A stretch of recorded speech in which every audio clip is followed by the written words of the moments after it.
mbokk yi dal leen ak jàmm fii ci seen seenu Naylul Maram TV, meilleure chaîne de culture di 100% religion, moo xam njàngum kuréel la wala njàngum rajas wala sax njàngale mu jëm ci xam-xam, lépp fii ngeen koy amee. lii ëpp naa wuute. demal ci YouTube nga abonné ci sunu chaîne bii di Naylul Maram TV officiel. demuñu ci am na Facebook, Instagram ak TikTok. email Naylul Maram TV @gmail.com.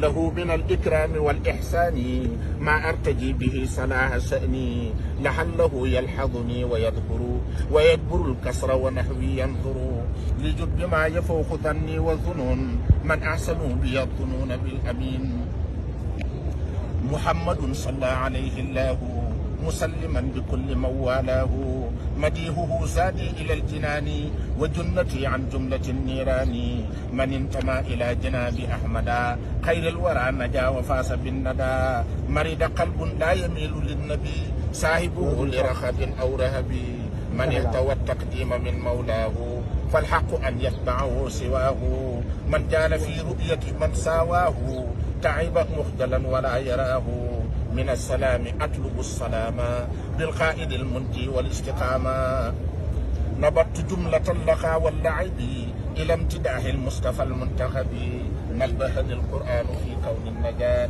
في عقد ما أتى به خير الهدى نهى إلى أن كان عبدا ورسول من بعد ما خيره الله الجليل نزيع قلب المصطفى عن كل ما يحول بينه وبين السماء نطق لساني الهدى دون الهوى إذ لم يضل قلبه وما خوى نفد في رضا الإله سعيه وقوله وحوله ورأيه نقف آدي به من التباب نقف آدي به من mbokk yi dal leen ak jàmm fii ci seen seenu Naylul Maram TV, meilleure chaîne de culture di 100% religion, moo xam njàngum kuréel la wala njàngum rajas wala sax njàngale mu jëm ci xam-xam, lépp fii ngeen koy amee. lii ëpp naa wuute.